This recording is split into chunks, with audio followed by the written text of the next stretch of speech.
Today on Stupid Fast RC, we test drove the E-Revo across a lake for our unofficial world record attempt at the longest distance for a hydroplaning RC car.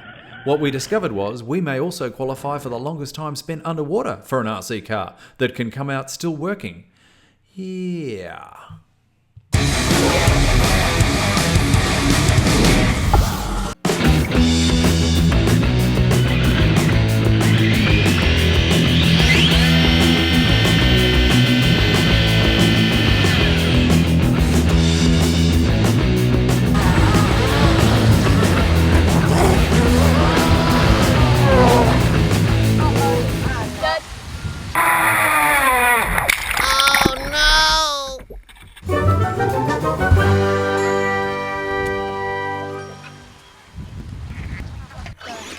So this was more or less our test at whether or not we could even get the car to go across the lake. This was our first attempt, and surprisingly it just got dipped out of sight just towards the end. I was staring at it thinking, wow, what happened?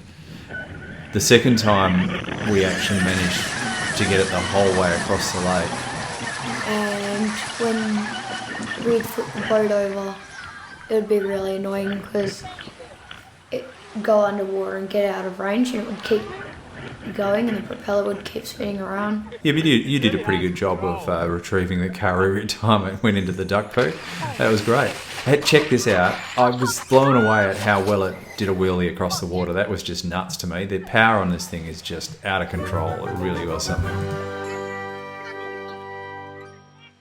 The retrievals were very annoying because I had to go out in the lake on a kayak.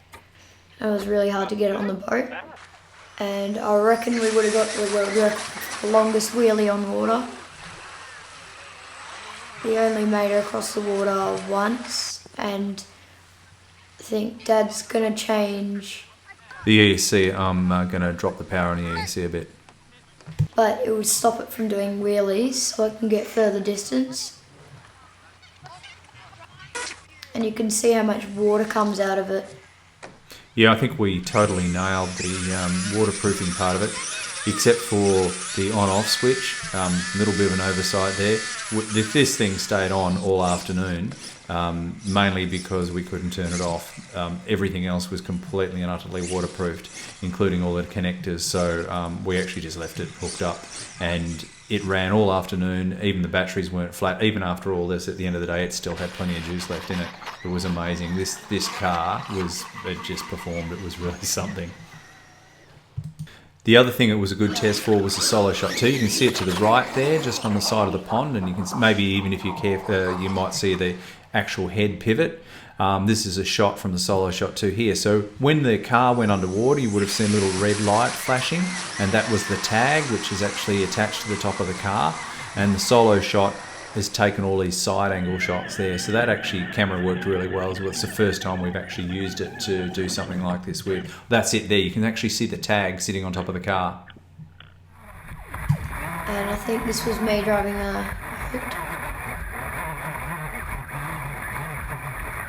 And that's the end of our video. See you next time on Stupid Fast RC.